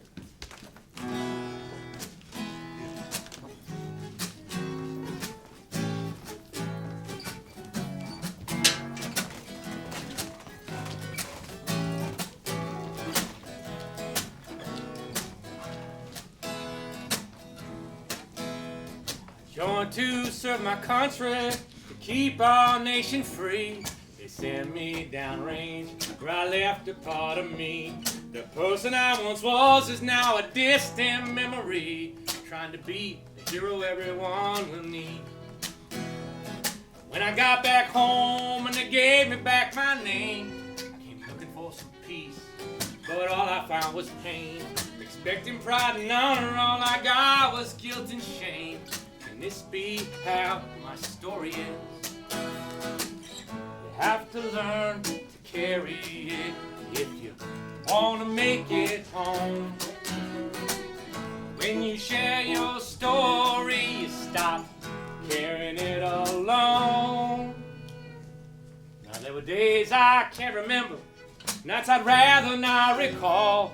My world came crashing down, I was trapped underneath it all. I tried running for the exit, but all I seemed to do was crawl, trying to be the only hero that I need. And now the memories of the trauma are the chains that binding me, until the weight of it all, it finally brought me to my knees. If I could just set down this burden, then perhaps I could break free, and I'd change how my story ends. You have to learn to carry it if you wanna make it home. When you share your story, stop carrying it alone.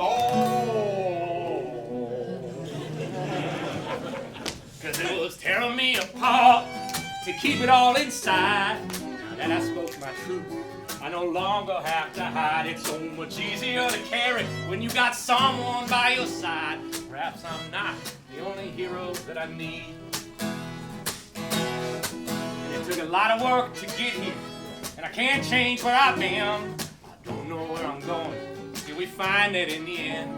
We all become the heroes, the only ones we'll ever need, when we let the next chapter begin. Have to learn to carry it if you want to make it home. When you share your story, you stop carrying it alone.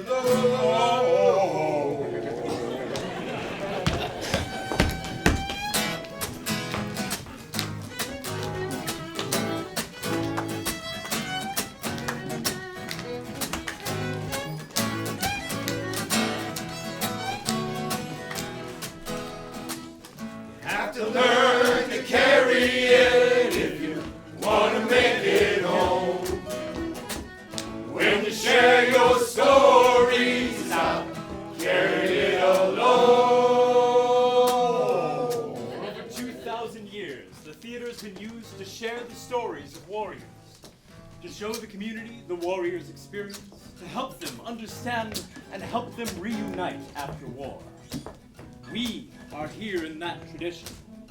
We have been to war on behalf of our community, on behalf of you.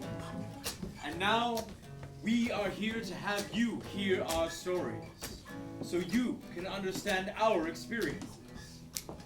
Now you can help bear our burdens. They belong to all of us in this room. Without you, we cannot heal. Without us, you cannot heal.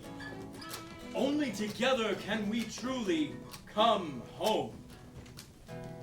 So as the curtain closes and the night comes to an end, you came to us as strangers, but you're leaving us as friends. And if you share our stories, then our healing can begin, and you'll be the kind of heroes we need. You have to learn to carry it if you want to make it home. When you share your stories, stop carrying it alone.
Nancy Smith-Watson. I'm the program director of Feast of Crispian. I'd like to invite as many of you as want to stay for a short talk back afterwards. Might be a little longer than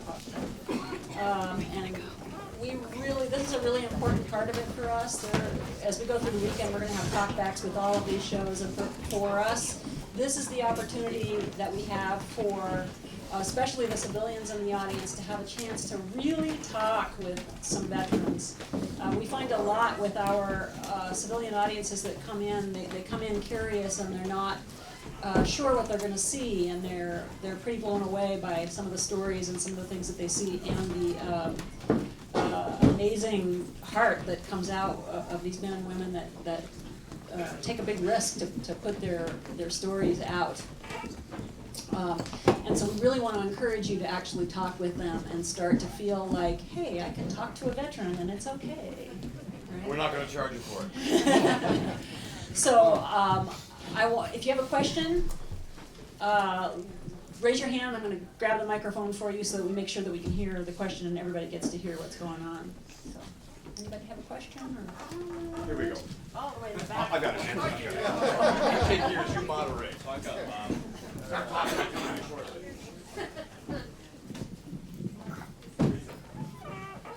So I guess my question is basically pretty simple.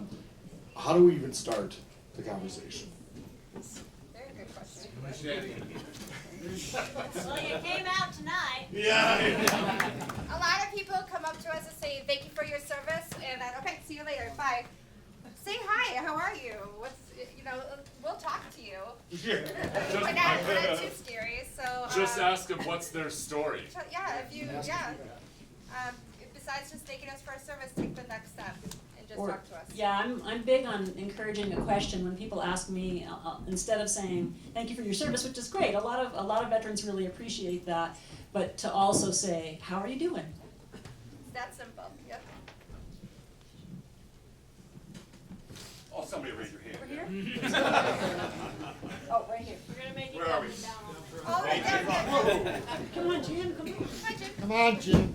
That's a horrible impression of that. Whose idea was this with the microphone? You got it there.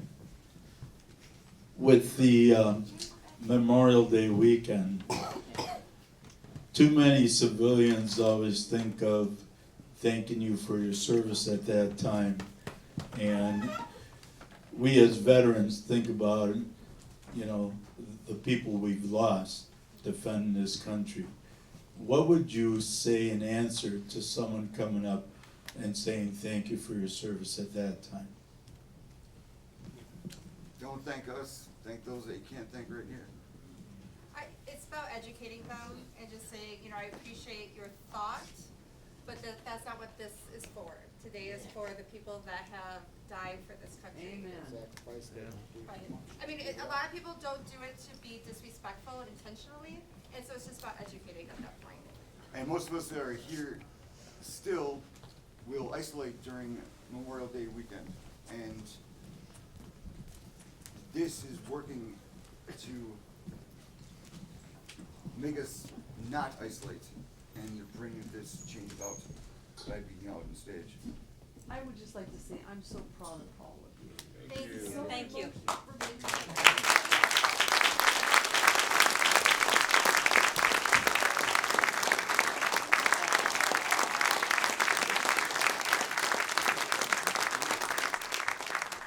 I just want to say as an actor, thank you all for honoring the craft. And I want to ask you, you did some wonderful Shakespeare, and you also did some beautiful, tender handling of each other's stories. This is for a few of you. How did you know when you were ready to tell your own story or perform your own story? Because I know that gets real close, too close for comfort for some of us. Yeah, there we go. I'll start. Yeah. The second act, I had a lot of story. The suicide was my story that Mark told. The letter that Jordan wrote, my wife wrote. The letter that Ronnie read, I wrote. The piece I did, that was my own story. That piece came up last year when we did Othello. I had buried that 25, 26 years ago. And it came up when we were doing Othello. And I wasn't gonna talk about it because it blackballed my career. And doing Feast of Crispian, it has given me a place to get back in touch with my emotions. I went through different types of counseling and everything, and nothing was working. This has given me a place where I can get back in touch with my emotions and use my emotions to feel again. And so now I'm in a place where I can use my emotions. I'm now going to turn that story and my suicide story and everything over to Feast of Crispian. I'm not going to do that story anymore. I'm going to work on something else. I'm going to step away from Feast of Crispian for a short period of time so I can spend time with my wife, as that letter has stated, because I have been away from her for a long period of time. So it gives us a chance to get to a place where we are able to find a place where we're able to talk about what we've gone through. And Feast of Crispian does that for us. For me, I've told my daughter was killed a couple weeks before 9/11, and that was something that I opened up to the group pretty early on. But I didn't mention the rape for a long time until it came out, and I didn't even tell my husband at that point. So then I had to go home and tell my husband. I had to go tell my counselor. But I was finally able to tell these people who obviously care so deeply. Nobody cared when I was raped. Nobody cared when I came forward. But these people care for me and love me, and I finally felt supported where I could tell that story and I could share that with then all of you. You know, when I look at the question that you asked, when did I before and wanted to share my story? I wanted to share my story when I first made it back. I wanted to talk to someone, to my parents, to the kids, to my family, to my friends. But even the love coming from my family, they would say, "Oh no, don't go there," because. So it began to lock me in, and it was those that didn't want to hear it. You know, it was too much for them, but it was showing up stabbing me. The fact that they would turn me off because they could see my emotions, my feelings, and the things that I did, and why did I do it? But I was to a place where I had to enjoy what I did in order to continue to do it. That's the person that you standing up with. That's who was asking the question.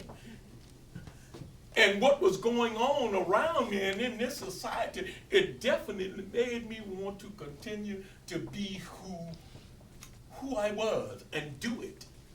But your question, a lot of times, it began to shut me off. You know, like now, I can't remember a lot of names. You know, the names are gone. I tell the story about the little girl. You know, I did that, but a friend of mine was with me, and we did a lot of stuff over there together, you know.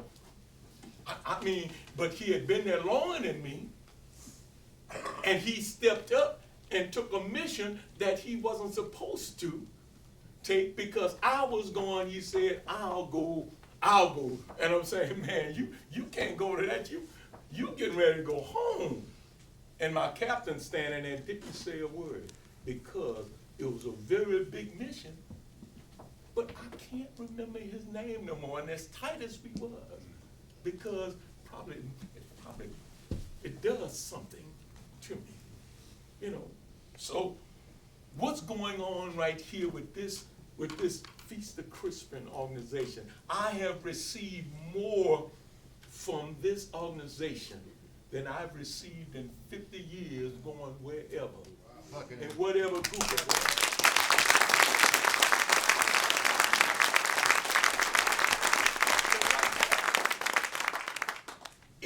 If you open up your hearts and let your kids, your sons, your daughters, if they come back, open up. If they cry, you cry. But let them say what they have to say. Come on, tell me. So it get to a spot where they know that somebody is there with them. Because you don't leave there. I'm still sometime in an army and I'm still that same person. But when I got somebody there with me, a family person with me that loves me and cares for me, then therefore I can feel stronger and begin to bury more of that stuff that's hurting me. But you got to open the doors. You got to open up your heart. And yeah. Thank you.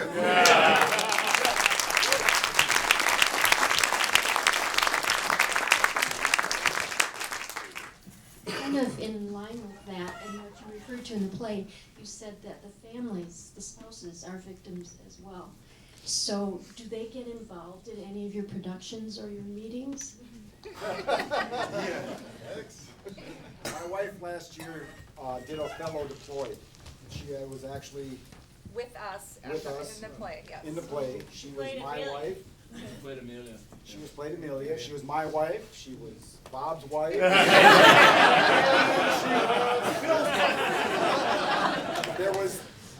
We broke Iago up in three pieces because it was such a big character, and she was Amelia. So yes. We would love to have more family members involved. They're always welcome to be a part of this. My kids have come to a couple of the weekends here and there, and they've helped out as well. My sons have come to weekend intensives, and my wife, she's come to nearly every rehearsal. She's one of us. Yeah. She got flowers before the show today, and the amount of, the brunt of all of the stuff that comes out here, she's been taking and absorbing, so she's deserving a cruise after. Yes. And my wife would have been part of this show, except we were expecting our 9th grandchild, which happened today. So.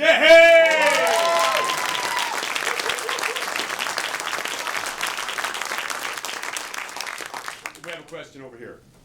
First of all, I know Larry, Mark, and I met some of you when Larry and I and another friend, Roger, went to, and that's where I met Jim, I met Bill, and I just want to say fantastic job. I mean, I saw the first 5 minutes of the final rehearsal, and I had to leave. I did not want to stay because I wanted to see it empty.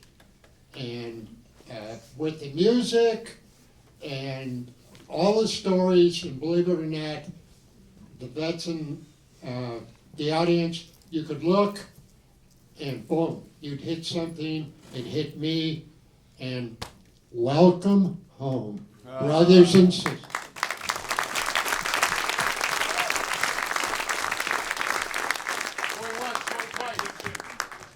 We'll start here and I'll work towards you, okay? Yeah, next up. Thanks. Thanks to each of you for sharing your stories, for finding your voice. And the question I have that whoever would like to respond, it would be interesting, is what is it about the process that the Feast of St. Crispian takes you through that speaks to you and connects, and I'm particularly curious about the way that the use of Shakespeare connects with you. When we go through trauma in the military, you have to bottle all that shit up. My daughter was murdered 2 weeks before 9/11, and I had no time to grieve, so you just push that shit down. And then for a decade I went through therapy, and I couldn't attach those emotions anymore. They just went there. I could tell you exactly what happened to my daughter in detail and not shed a tear, and I hated myself for that.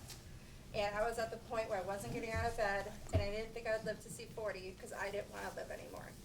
And then I found Feast of Crispian, and I found the flyer. I'm like, I gotta try something, otherwise I will not survive this. And I fell in love right away. And Shakespeare, there's these big emotions, and I'm doing this scene in a different character, And it's safe to find those emotions. And all of a sudden, it would just be this little bit, a little bit, a little bit more. And I was crying tonight, and those tears are beautiful because I worked my ass off to find those tears again.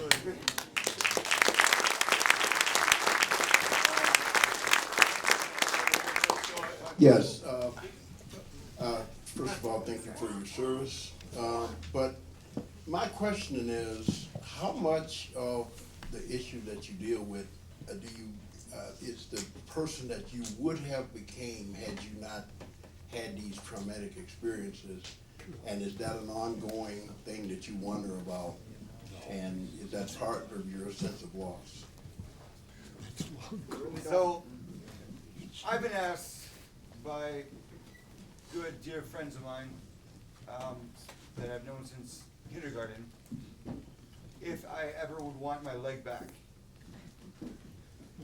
I said, fuck no. I'd rather all of the 13 years of experience that I've had since then has given me a gratitude of fucking life and survival, and even with the horrible things that I've done, I'm so grateful for every day that I've had ever since. Because if I did not have this experience, I wouldn't have this sense of gratitude that I have. I think it's important for everyone to just notice, sorry, kind of just echoing what was said over here. One thing that really struck me when I first started in here was how what we talk about, what Shakespeare, the themes and the dialogues and the monologues that are actually in the acts and in the verses resonated so much with a lot of the questions that were going on in my head and some of the talks and conversations I were having with my friends while I was in the service and while I got out. Questions like, what the fuck are we doing here? Why are we doing this? Why are my friends dying? And it's interesting that Shakespeare was writing that how many hundreds of years ago? And yet it's like we're hamsters on a wheel. It's like we're moving, but we're not getting anywhere.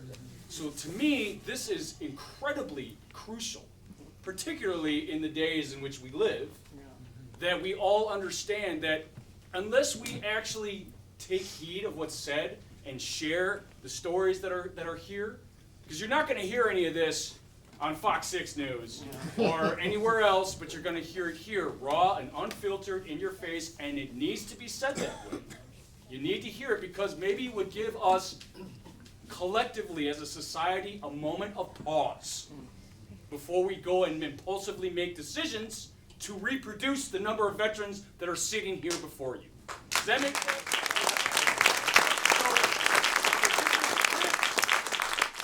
Off my soapbox. Thank you all for coming. We're over here. Thank you to each and every one of you for giving of yourselves tonight.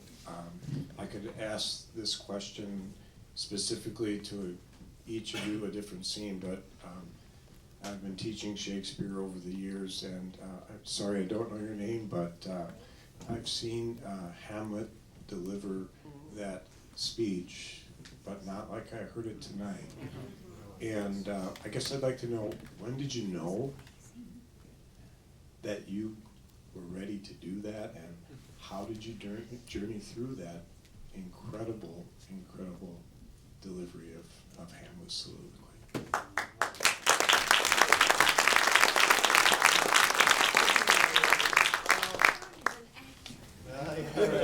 First of all, I do have a BFA in acting, but growing up, I always felt Shakespeare is kind of a little bit intimidating, dealing with iambic pentameter, and then what it actually means. And so I think the first thing you need to know is that you should never say a word on stage that you don't understand what it means. And so I went through every word in that soliloquy and looked it up and knew specifically what it meant. And as he was referring to is that, you know, it deals with the thought of suicide, right? You know, I mean, that's something that I think almost everybody in society has contemplated. I mean, it's just part of life. And knowing that with 23 veterans commit suicide a day, you can well imagine that a lot of us had to deal with that. And for me, I go to a specific day, you know, I mean, I lost my wife to leukemia, and there was so much, you know, it just didn't, for me, emotionally goes there is because I felt like I couldn't go on, you know. To me, I wanted to take her place. Those kind of emotions, and to know that somebody 400 years ago felt that same emotion, and you know every word he's saying, you know, is that, you know, there's slings and arrows. You know, are you going to deal with this, or are you just going to end it, you know, and you know, this, sorry. That's how I look at it. You have to break it down, you know, because every word has meaning in Shakespeare, and that's what's awesome about it. Yeah. This over here? Yeah. The question that, and I know I'm going back, but the question was, what am I getting from this organization compared to what I went through, VA and different veteran organizations that I've been? I've been going out to there since I got out. And when I tried to put it out there, they would say, well, you got to hold on, you got to learn to bury that. That's what they constantly telling me, that I don't go there. You know, take this pill and it's going to help you get rid of that. And I don't think most of the people in the veteran organization and out at the VA have no idea who I am and what I've done, went through, and I go all the time, but they don't listen. They don't listen. They saying their job is to get it out and just stop you from going there.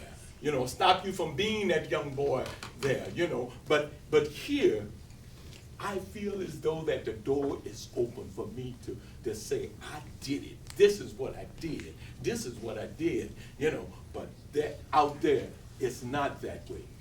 They're about giving you pills and giving you drugs and telling you you need to shut up and stop going there, you know. So you got a problem? Yeah, I got a problem with shooting. I don't even like the word kid, you know. I don't like that word. But that's where I am, but I receive this.